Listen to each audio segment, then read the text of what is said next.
Some companies will offer a severance package to employees who are laid off due to a downturn or for reorganization purposes, if a division is phased out, if a product line is phased out, if the company is sold or the company is merged, or any number of management decisions. This is a voluntary program that is implemented by some companies. It is not a right that anybody has with regard to their employment, and it's not automatic, even within a company that offers it for one group of employees. If you have a contract with an employer, then the contract will specify what will happen to you in these types of separation events. So if you have a layoff coming or you receive notice of that and you have a contract, get out that contract and make sure that it is followed. And if you need to, seek representation to help you ensure that that occurs. Now, if you don't have a contract per se for an employment contract and you are offered severance, there are several things that you should look at. First of all, I've looked at so many of these. I've written them, I've negotiated them on both sides, and that's something that you need to understand. This can be negotiated. Any contract can be negotiated. If you ask for something and someone says no, they just say no. If they ask you about a provision and you say no, you just say no. Please don't worry that it's a take it or leave it situation. It really shouldn't be. And again, if you need to, get representation, even if it's just to read over the terms and to identify the issues for you and to give you an idea whether or not that's reasonable, or if maybe there's room to do better, or negotiate or something like that, okay? And most attorneys will work with you on that to just review it and give you an overview. But if you don't understand a contract, you should always do that in any event. Okay, so the severance, the main part you're going to be paying attention to is how much money am I going to get? Generally, a severance package includes payment for a period of time following the date of separation, plus maybe some other benefits, and then there may be some duties imposed back upon the person who's leaving the job. Usually it provides for an agreed upon termination. If it provides that you quit and you left your job voluntarily, that can impact your unemployment benefits, okay? If it does not say that and it provides for you to be terminated, then you can still file for unemployment. You still have to follow the rules and where you live and be eligible and look for a job and do those types of things. So don't automatically assume that because you're signing a severance agreement that you can't apply for unemployment, because most of the time you can, but it depends on the provisions. And that is a perfect example of something to ask for it to be changed for the verbiage, because that gives you an additional resource. Now, look at the separation event. Is that covered by a non-compete? I include this in the how much am I going to get paid section because if this termination is not an event that's covered by your non-compete, but this employer still wants you to not compete, then they should pay for it. All right, so that's an additional area for compensation. Then, and if it's not, then the contract should terminate. That non-compete should terminate. You can enter into the severance agreement whether you want to, if you want to, and then you should be free to participate in that same business. And of course, your best argument is, well, if I am so valuable that you don't want me competing with you, then I should still be working here. So there's a little tidbit for you. Now, when you're being paid under a severance agreement, sometimes you're paid out at a normal pay day time, whether or not it's your same salary or the same rate of pay. It will usually be a lump sum, either paid all at once or in a couple of chunks, or it will be paid out over a period of time. And then there will be a time frame assigned to this. Say we're going to pay 3/4 of your salary for 18 months. There may be a schedule based upon how long you were with that company. So review your records, review your tax records so that you can make sure that if it's based upon seniority or length of service, that you are getting paid for the total amount that you should be paid for. Now, why do I care whether it's paid lump sum or over time? The employer may want to do that because then they can spread the liability out over a period of time when they have multiple people to pay. And also, remember, employers have to pay their share of taxes on this. And so that increases, what they're paying you is not just that number, it's quite a bit more. So you want to, they might want to pay it over time. You may be able, again, to negotiate. If they want to pay it out over time, take a little less and get all of it up front. Depends on how financially savvy you are and if you can follow a budget and make that money last until you have another job, but that's another angle for you.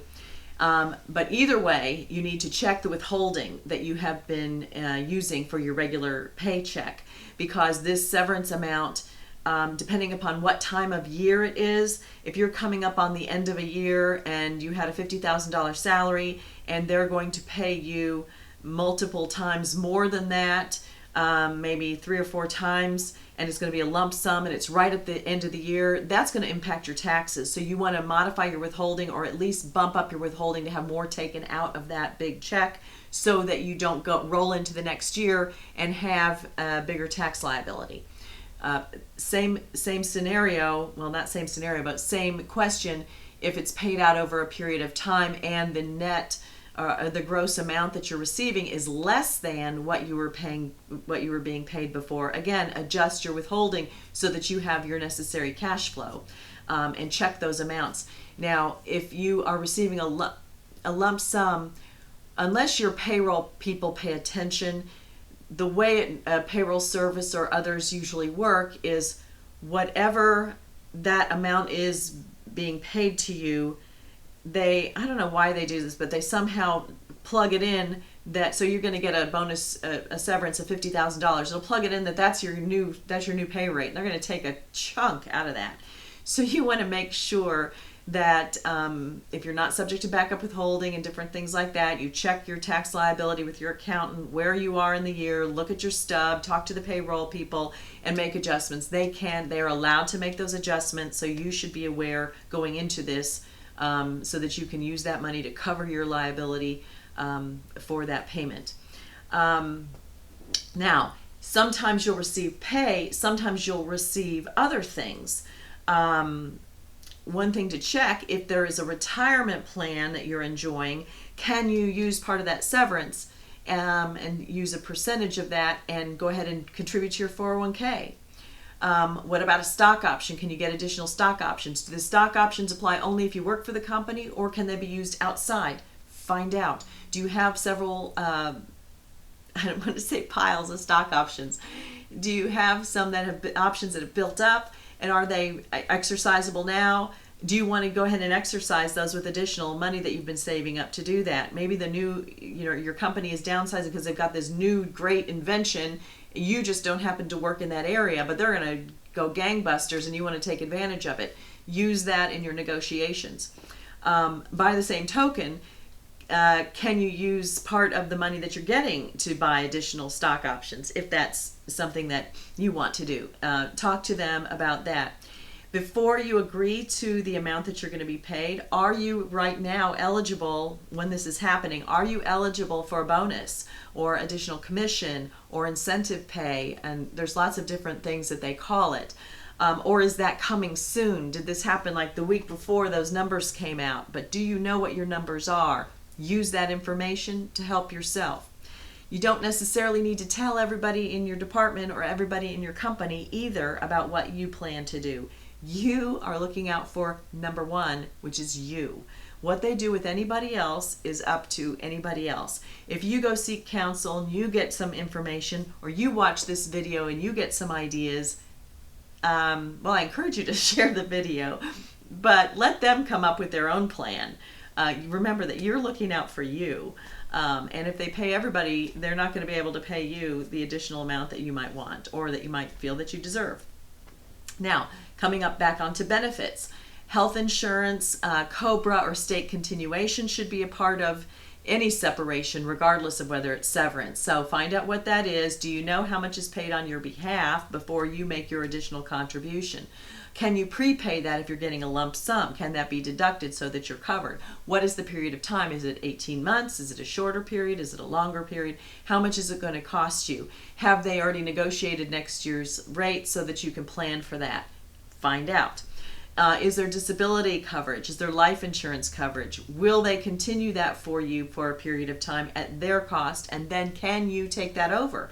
There might be, maybe you've had this life insurance and then something happened to you that might affect your insurability. You can go look at our life insurance video for those types of things. But anyway, you might ask them, can I take this over? This policy was acquired when I was, before whatever happened, and I want to keep it. You might be able to do that. Find out what the premiums are. And then one of the best benefits for a severance package is headhunter or career services that they can provide. Is there a choice between different companies? Find out about those different companies that are around, what their rates of placement have been. Get references from them to find out what one do you think is going to be the easiest for you to work with. Have that included into your contract.